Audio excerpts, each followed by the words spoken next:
Bismillahirrahmanirrahim. Assalamualaikum warahmatullahi wabarakatuh.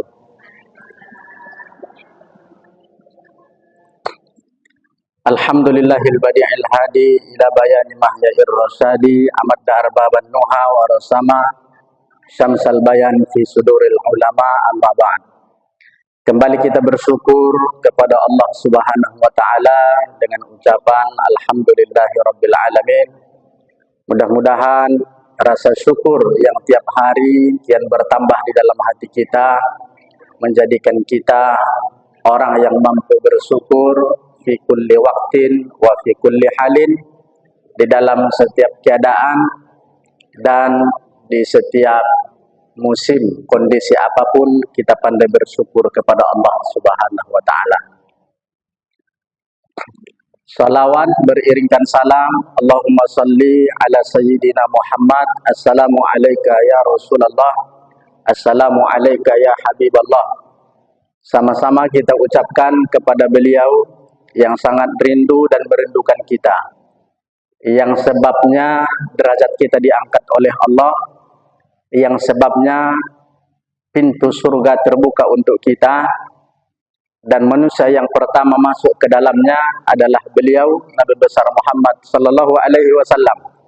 Kita tak pernah melihat beliau, beliau pun tak pernah melihat kita ketika hidup, akan tetapi cintanya begitu dekat, cintanya begitu banyak, cintanya begitu sempurna untuk kita. Maka setiap ada acara mestinya kita bersalawat kepada beliau. Kita ulangi ibu-ibu. Allahumma salli ala sayyidina Muhammad wa ala ali sayyidina Muhammad. Assalamu alayka ya Rasulullah. Assalamu alayka ya Habiballah. Salam takzim, salam hormat kepada ibu ketua dan pengurus, ibu-ibu majelis taklim lillah yang berhadir pada kesempatan yang mulia ini. Judul kajian kita membaca sebuah hadis. Ada 10 hak dan kewajiban kita sesama muslim. 10 hak dan kewajiban kepada sesama muslim. Kalau 10 hak ini jalan, 10 kewajiban ini jalan, maka janji Nabi SAW kita dimuliakan oleh Allah Subhanahu wa taala. Dan yang 10 ini nampaknya tidak terlalu sulit, semuanya mudah. Maka oleh karena itu sudah sepantasnya kita menjalankan hak ini dan kita pun dicintai oleh Allah Subhanahu wa taala. Hadis yang diriwayatkan oleh At-Tabarani berasal daripada salah satu sahabat yang soleh, namanya Muawiyah bin Jundub. Dia bertanya kepada Nabi, "Ya Rasulullah, apa hak kami sesama muslim dan kewajiban kami sesama muslim?" Nabi menjawabnya, ada 10 hak dan kewajiban. Kita pelajari satu-satu ibu-ibu. Yang pertama, hak dan kewajiban kita sesama muslim, idza ista'anaka a'antahu. Apabila saudara kita yang muslim meminta pertolongan, maka tolong dia, bantu dia. Pertanyaannya simpel, pertanyaannya sederhana. Dari yang 10, kenapa tolong menolong nomor 1? Jawabannya sangat simpel. Ternyata kita lahir di atas dunia ini, kita ditolong oleh orang lain. Bisa bidan, bisa tetangga, bisa dulu dukun kampung. Artinya, kenapa tolong menolong yang pertama di dalam 10 hadis hak dan kewajiban ini? Karena kita tak bisa lahir ke atas dunia kalau tidak mendapat pertolongan dari orang lain. Kan 2 pertolongan. 1 pertolongan dari Allah, 1 dari orang lain, dari bentuk fisik, dari bentuk manusia. Juga kalau kita meninggal, tak bisa kita kalau bukan pertolongan orang lain. Contoh apa? Fardu kifayah yang 4 itu, Bu. Bisa kita mandi sendiri, Tidak. Siapa yang mandikan? Orang lain. Kan simple. Kalau awak tidak pernah menolong orang, sedangkan jelas kita lahir ditolong orang, kembali kita dimandikan orang, kan rasa-rasanya lucu tuh. Kita tidak mau menolong, saling tolong menolong. Bisa kita menguburkan diri sendiri. Jadi syarat sombong itu ada 4. Kalau 4 ini sudah lolos ibu-ibu, boleh sombong. 1, kalau meninggal bisa mandi sendiri, silakan sombong. Kan sombong nih. Oh iyalah, kata orang. Ternyata setelah meninggal dia, bisa dia mandikan sendiri. Pantas lah ibu itu sombong. Yang kedua, bisa dia menyolatkan sendiri. Dia imamnya, dia juga makmumnya, dia semua. Ketiga, mengkapani. Rapi pula pengkapaninya. Tapi yakinlah, kalau bisa dia memandikan sendiri, mengkapani sendiri, itu bukan namanya bukan orang meninggal.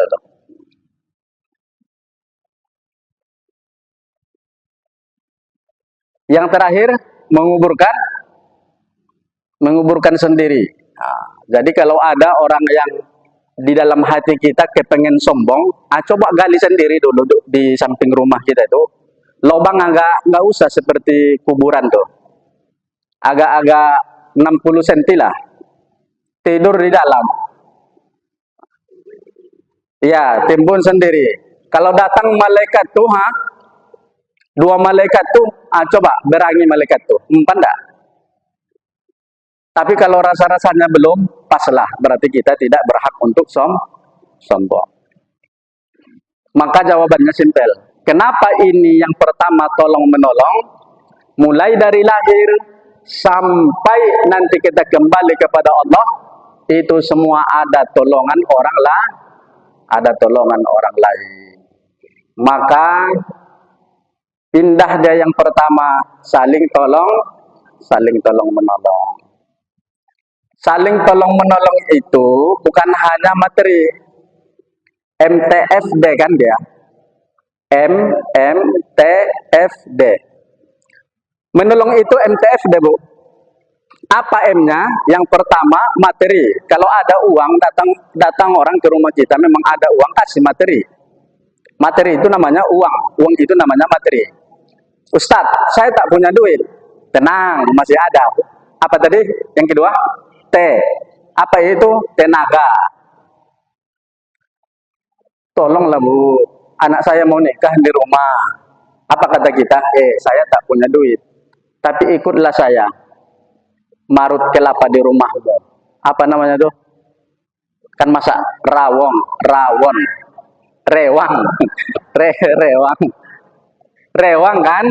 Ikutlah. Ngiris-ngiris cabai, ngiris-ngiris bawang, ndak ada uang kan? Ikut. Bagikan undangan, yang lupa-lupa oleh pembagi undangan tuh, ikutlah meramaikan di rumahnya tuh. Itu namanya MTF. F itu apa? Pikiran. Bantu dia berpikir. Biasa Bu, kalau di rumah kita mau pesta, pikiran itu takutnya. Apa ya? Gimana nanti ya? Hari hanya ya? Ikuti Bu tuh. Kasih pikiran. Kalau anak saya dulu nikah seperti ini. Jadi nanti kita masang pelaminannya jangan cepat-cepat. Nanti cepat dia kotor, diinjak-injak orang. Dia itu nanti caranya tuh. Kita kan pakai rumah orang nih. Parkir, dia macam. Bagusnya kayak gini. Biarlah saya nanti yang datang ke rumah ibu tuh untuk meminta izin kalau halamannya dipakai untuk parkir. Kalau pintunya tertutup sementara tempat tenda-tenda itu. Bantu dia berpikir. Apalagi? D. M, T, F, D.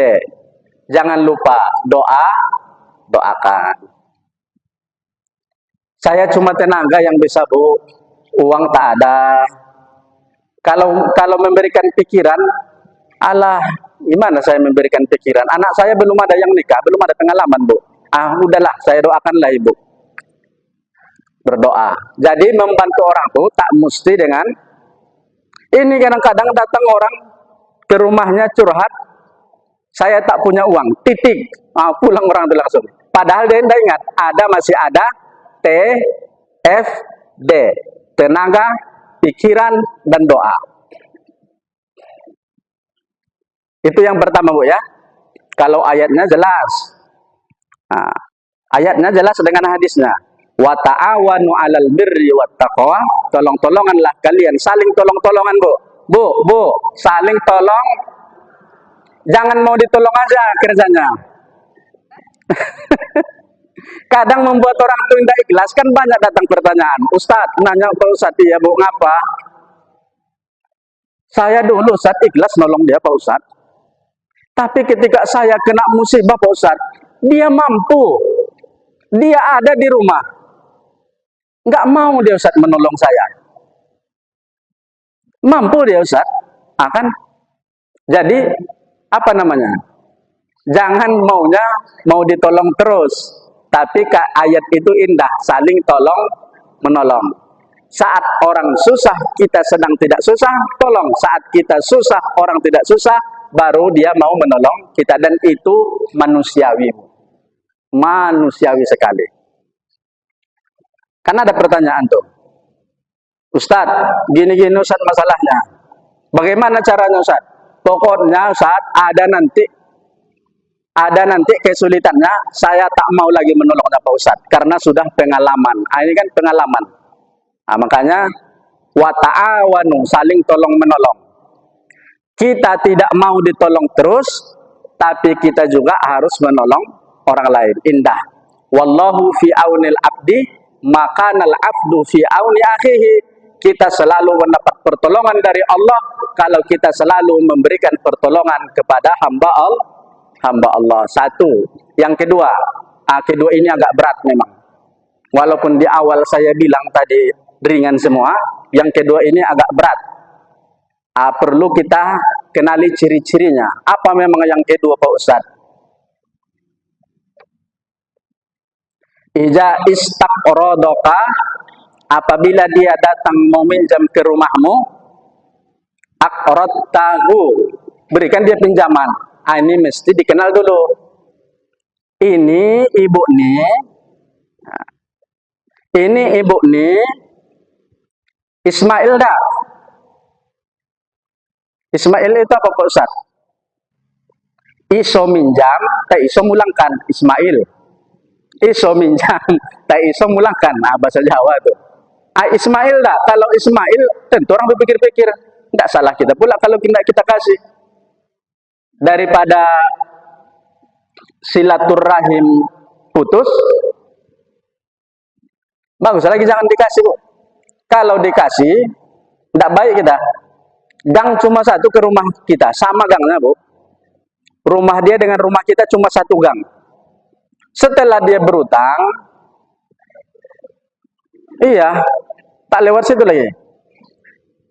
Awak lewat, dia ada di ujung, pindah gang dia. Akan sulit tuh, rumit tuh. Jumpa tidak mau dia lagi. Negor kita pun tidak mau dia lagi. Nengok muka kita pun dia elak-elakannya. Ini memang yang kedua ini ditengok-tengok dulu. Tapi mohon maaf kalau dia memang orangnya JDH, jujur dalam berhutang, itu kasih, Bu. Jujur dia dalam berhutang. Pokoknya H-1 udah balik. Tanggal 10 katanya. Tanggal 9 udah balik. Ini orang yang seperti ini lancar aja berhutangnya nih, Bu. Nah, misalnya lah saya nih kan. Saya berhutang ke Ibu. H-1 udah balik. Saya berhutang ke Ibu nih. Ibu ini jumpa di pasar. Ditanyanya Ibu, Pak Uji itu gimana kalau berhutang? Oh mantap, kasih. H-1 udah balik. Kira-kira Ibu nih, oh mudah ngasihnya. Tapi coba sebaliknya. Astagfirullah, namanya aja Ustadz tuh. Namanya aja Ustadz tuh. Kalau berhutang, payah tuh. Kira-kira Ibu ini mikir-mikir dia nih. Oh bahaya juga nih. Tapi kalau kita mampu, kalau dia orang jujur, dia datang ke rumah kita untuk meminta pinjaman, kita pun ada, kasih dia pinjaman. Nah, begitu pula nanti sebaliknya. Maka minjam itu tidak salah. Maka pinjam meminjam sebenarnya dalam kajian fikih itu mesti benang merahnya hanya satu, kejujuran. Dah selesai, tidak ada tuh lagi. Kejujuran. Sehingga surah Al-Baqarah itu yang terpanjang di dalam Al-Quran itu tentang ayat pinjam meminjam. Ya ayyuhalladzina amanu, wahai orang yang beriman. Kalau datang orang yang berutang, fakatibuhu ila ajalim musamma, fakatibuhu catat. Ila ajalim musamma, sampai kapan dia mengembalikan. Nah, maka pinjam meminjam ini kenapa ayatnya terpanjang dalam Al-Quran? Jawabannya juga sederhana. Karena hutang itu akan dibawa sampai mati. Makanya Allah tegas tuh, panjang ayatnya itu. Karena hutang itu juga panjang. Bukan di dunia saja, sampai ke akhirat kita bawa hutang itu. Maka sekecil apapun hutang kita, Bu, walaupun 500 rupiah. Kadang-kadang kan di kedai, belanja kita 10.000. Uang kita 9,5, 9.500. Itu cepat dikembalikan tuh, yang 500 lagi. Bukan masalah 500-nya, soalnya kalau tidak kita bayar, kita lupa, izinnya belum ada, kita belum minta izin ke tukang kedai tadi, yang punya kedai, bukan masalah 500-nya, tapi dibawa sampai ke akhirat. Itu masalahnya itu. Itu yang kedua. Yang ketiga, idza iftaqara utta'alai. Apabila saudara kita itu hidupnya dalam keadaan agak-agak pas-pasan, seringlah menengok-nengoknya. Ditengok-tengok untuk apa, Pak Ustadz? Ditengok-tengok, Bu. Makan enggak dia? Ditengok-tengok, sekolah ada anaknya. Kalau dia tak makan, itu satu RT, satu masyarakat itu menjadi tanggung jawab kita semua. Kalau ada warga kita yang seperti itu. Makanya kan kalau di bulan Ramadan, orang-orang seperti itu kan diutamakan mendapat zakat. Diutamakan.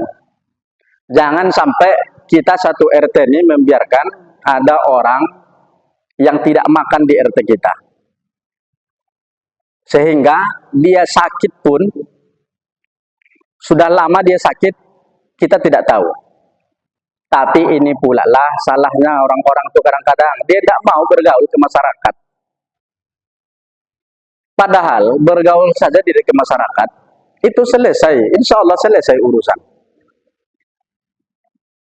Bergaul di masyarakat ini kan tidak semua membutuhkan uang. Misalnya, dia tak mampu ikut BSKM atau Ikatan Sosial Kematian atau apalah namanya, yang nggak usah ikut di situ. Tapi ada orang yang meninggal, dia hadir, muncul dia. Ada orang meninggal kan tak bayar, muncul dia, ditolong-tolonginya. Kan kita nampak, oh rajin ternyata bapak nih, oh rajin ternyata ibu nih.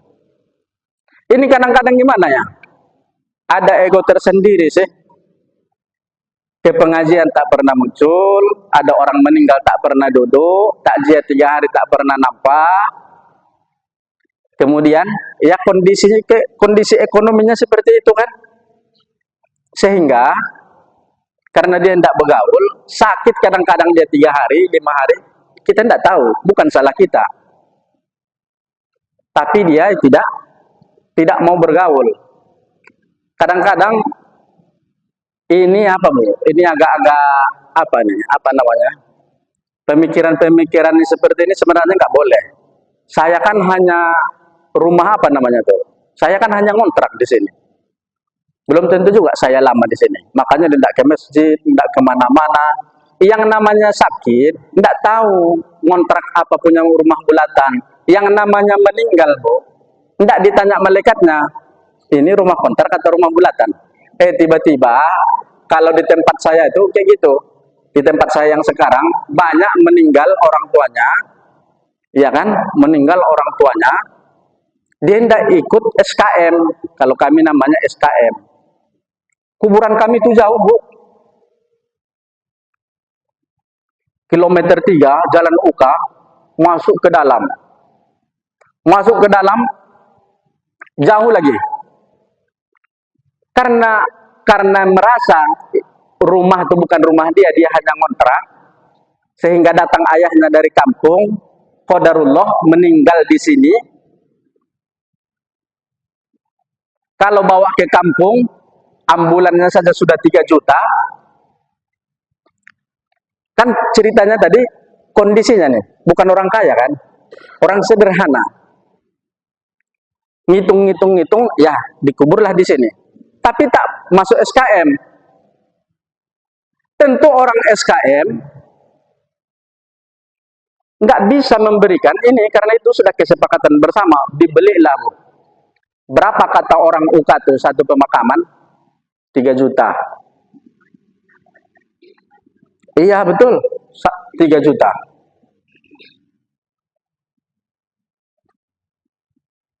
Kita sebagai orang SKM, tetap kita sholatkan itu jenazah, kita mandikan itu jenazah, tapi ada masalah. Kita kan pengurusnya nih. Orang yang tak pengurus tuh nggak mau dia ikut ke kubur, itu kan bukan orang SKM. Takziah 3 malam orang tidak mau. Apa kata mereka? Itu kan bukan orang SKM. Orang SKM saja yang aktif, belum tentu banyak orang datang. Apalagi kita ikut. Kita tidak bisa memaksa, kita sebagai pengurusnya. Ini yang terjadi. Inilah yang terjadi di masyarakat kita. Kenapa itu? Karena ada dalam pikiran, saya cuma bentar di sini. Bentar. Rupanya meninggal, sakit, tidak ada ikut dalam masyarakat.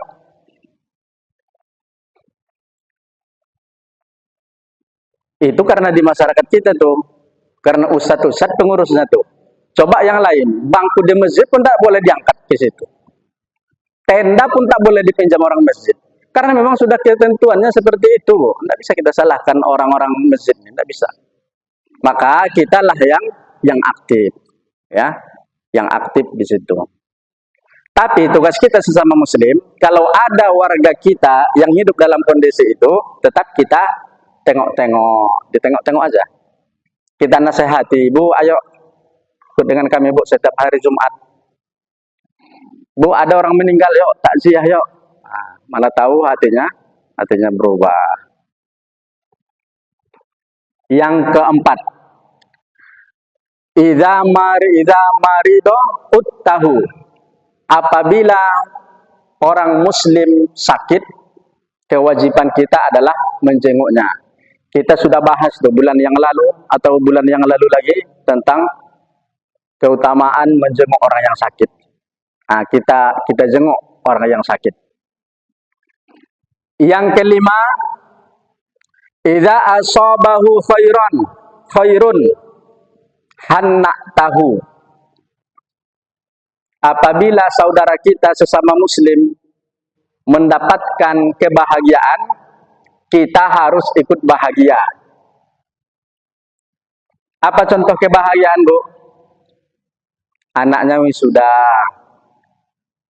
ibu ikut bahagia.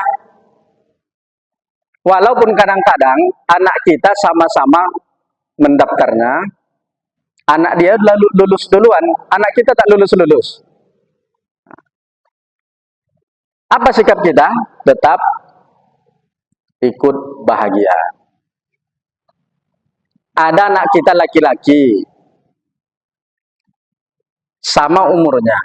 Anak dia duluan dapat calonnya. kita harus menunjukkan kebahagiaan walaupun anak kita belum dapat jodoh. Begitu juga dengan yang lain-lain. Dia beli sesuatu yang baru. Sikap kita apa? Ucapkan alhamdulillah, kita senang, kita bahagia. Dia beli mobil baru. Ucapkan senang, ucapkan alhamdulillah. Jangan digosipin. Tanah mana yang dijualnya tuh? Mana dapat duit itu? Nampaknya biasa-biasa aja kayak gitu. Pasti jual warisan di kampung. Jangan Bu ya. Kita ucapkan kita bahagia. Alhamdulillah. Berarti kalau kami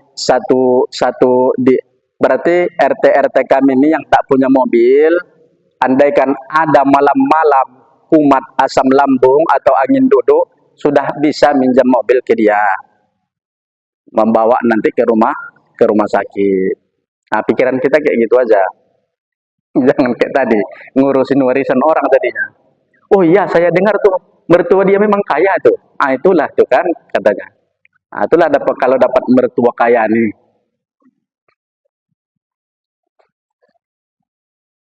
Orang senang, kita senang melihat orang senang.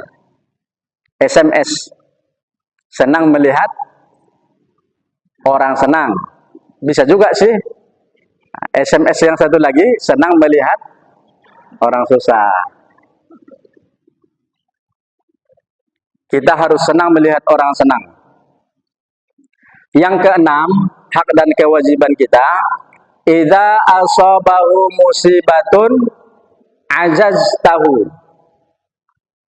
Apabila dia mendapatkan musibah, maka bertakziahlah ke rumahnya. Ini yang kita lakukan. Di perwiridan kita, majelis taklim kita, apabila dapat musibah, kita sengaja datang ke rumahnya, kita hibur bersama-sama, kita bertakziah bersama-sama.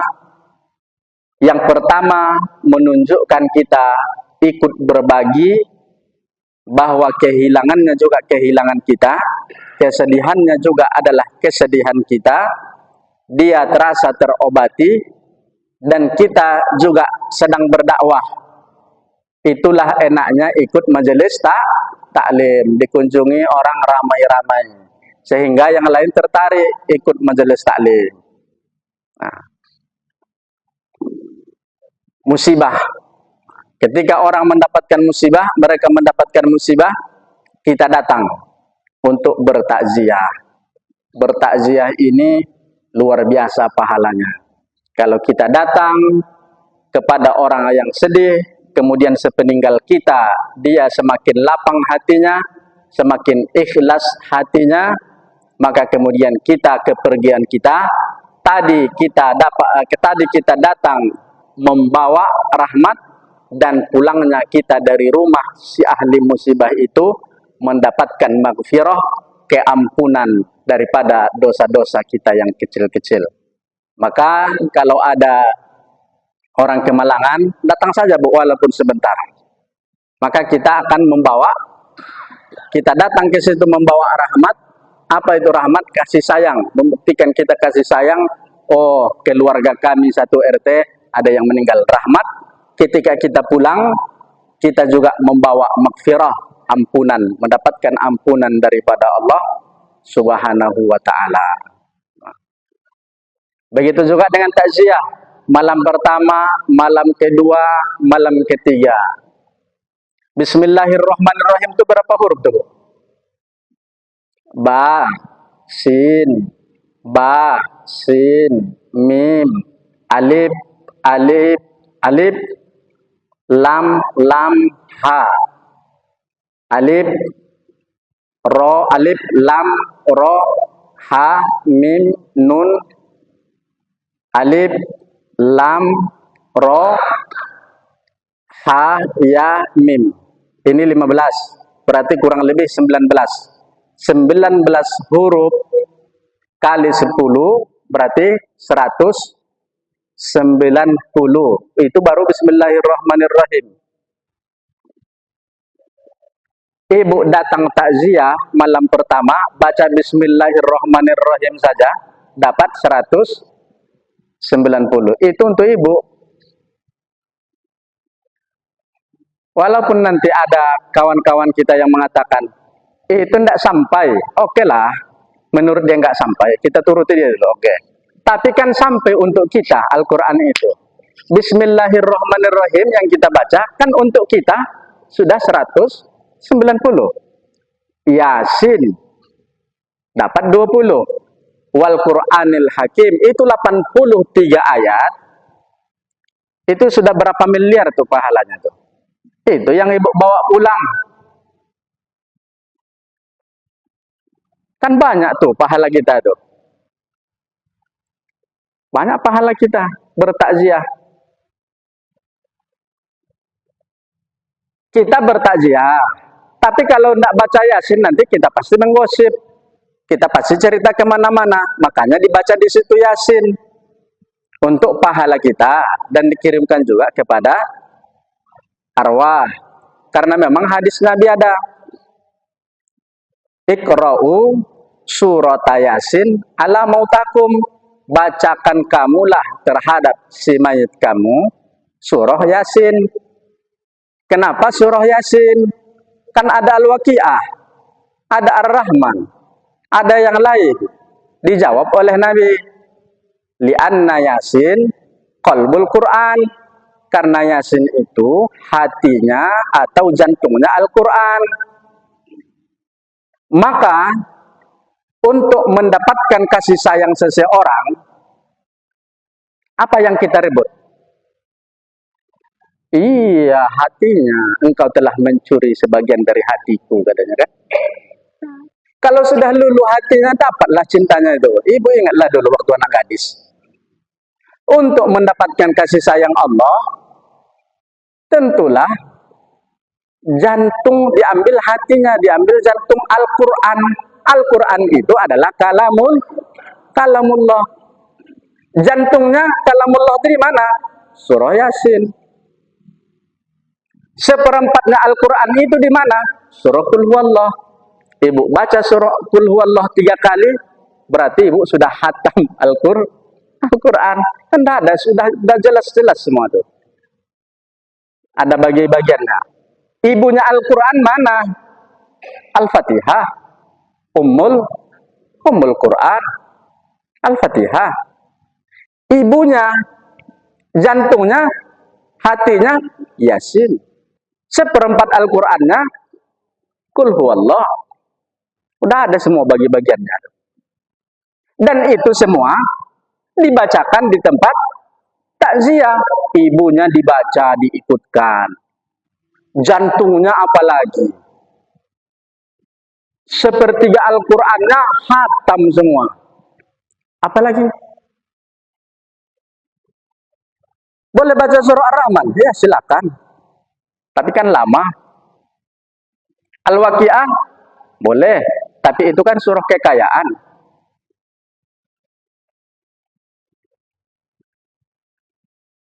Maka kita bertakziah ketika ada saudara kita yang kemalangan atau kena musibah. Yang ketujuh, idza mata, apabila dia meninggal, ittaba'ta, engkau ikutilah zanazatuhu, jenazahnya. Apabila dia meninggal, diikuti jenazahnya. Jauh Pak Ustaz mengikuti jenazahnya. Di mana? Kalau sini dekat lah. Bisalah.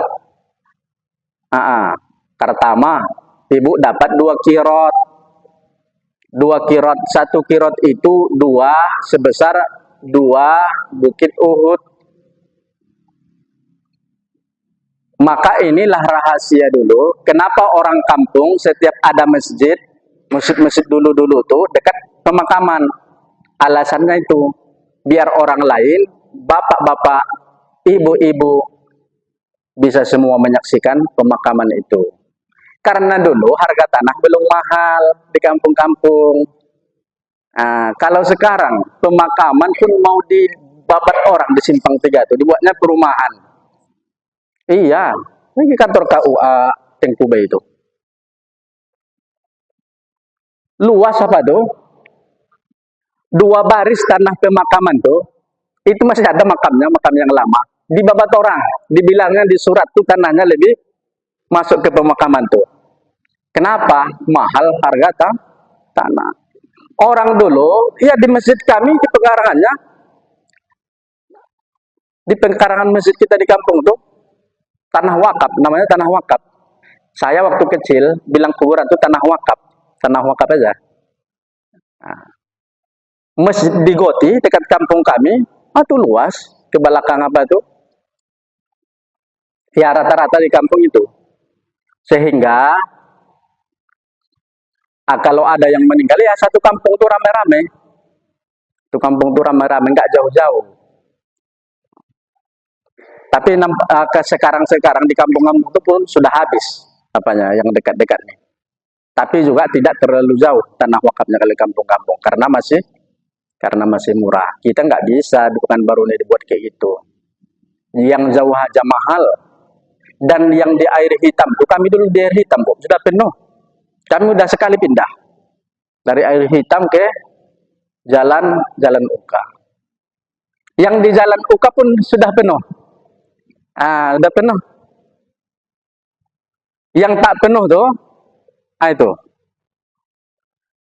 pemakaman kita itu sebelah sini, kita pas seberang jalannya, itu masih sedikit. Nggak mungkin pula lah mau kita situ kan? Itu belum penuh. Maka semampu kita lah, Bu ya, semampu kita ikuti jenazahnya. Ini cepat maghrib nih. Kita selesaikan dulu ya, nggak usah panjang-panjang. Yang ke-8, wala yastatil alaihi bil bina yuhjabu anhu rih illa biiznihi. Jangan tinggikan rumahmu, jangan ditinggikan rumah kita itu sehingga luput rumahnya, nanti nggak kena angin rumahnya karena dinding kita. Tapi hadis ini tidak sampai di sini. Illa biiznihi, kecuali engkau minta izin dulu kepadanya.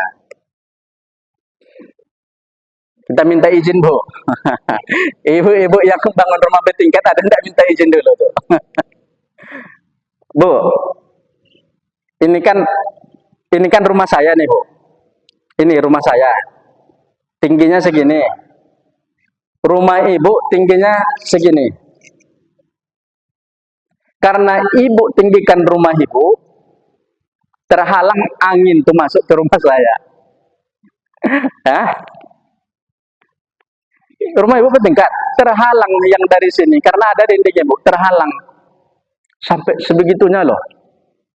Hak bertetangga itu. Tapi bukan tidak boleh, boleh silakan. Tapi minta izin ke punya rumah ini dulu. Dan orang nggak mungkin tuh, kalau baik hubungan kita selama ini nggak mungkin pula dilarang-larang. Ngapain dilarang-larang kita tuh? Tapi itulah adab dalam Islam. Nggak, datang aja. Bu, kami mau meninggikan rumah rencana gimana? Oh silakan. Udah itu aja. Kan istilahnya apa? Saling menyapa. Karena ketika meninggikan rumah ini nanti, ada juga korban atapnya tuh. Tukang kita tuh nginjak-nginjak sikit tuh, atau jatuh bagai apa ke sana, itulah perlunya minta izin.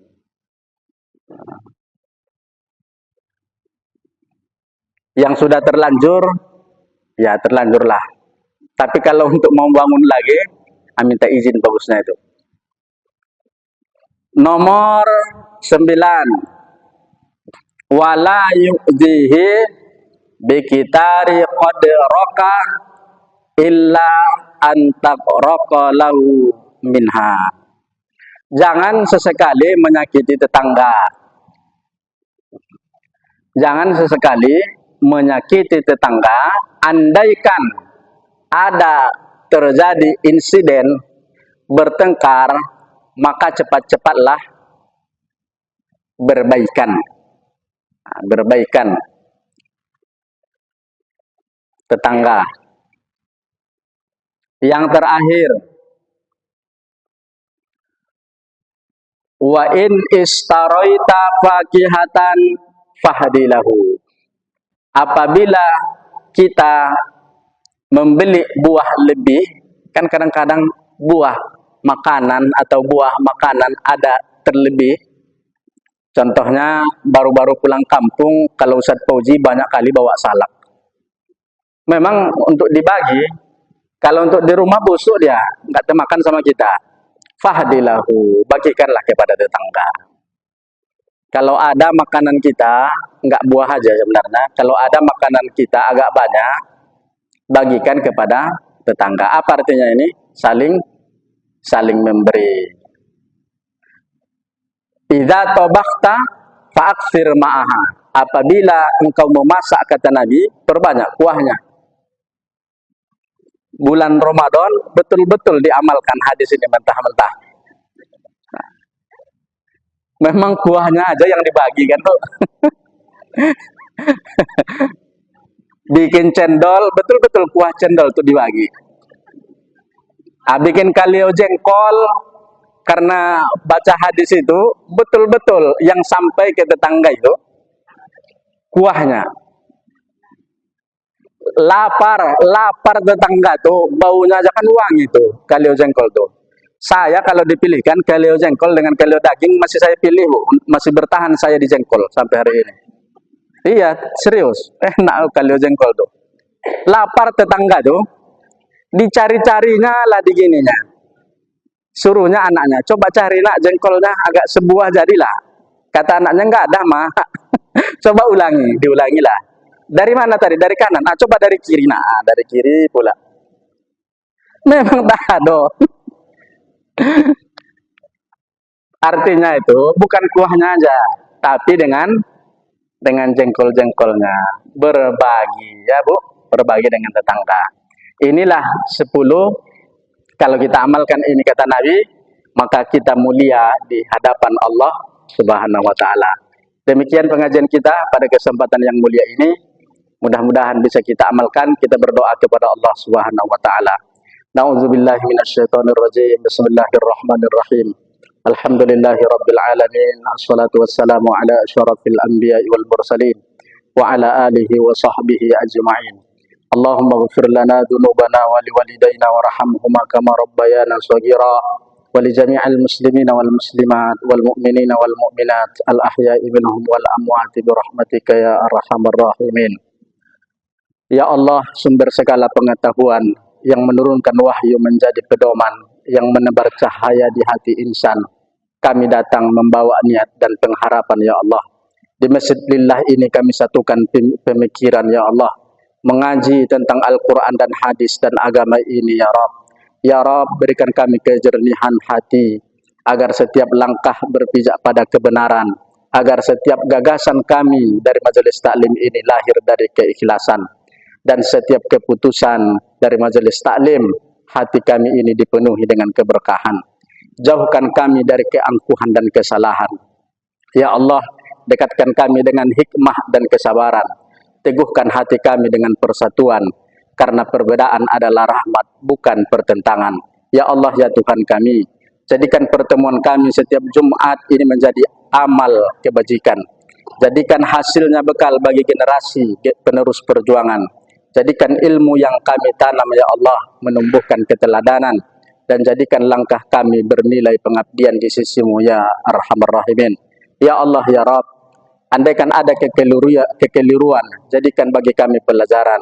Jika ada kekurangan, sempurnakan dengan pertolongan. Jika ada keletihan, gantilah dia dengan ketenangan, dan limpahkan kepada kami kasih serta keridhaan-Mu, ya Allah. Rabbana atina fid dunya hasanah wa fil akhirati hasanah wa qina adzabannar. Subhana rabbika rabbil izzati amma yasifun wa salamun alal mursalin walhamdulillahi rabbil alamin. Taqabbalallahu minkum minna wa minkum taqabbal ya karim. Assalamualaikum warahmatullahi wabarakatuh.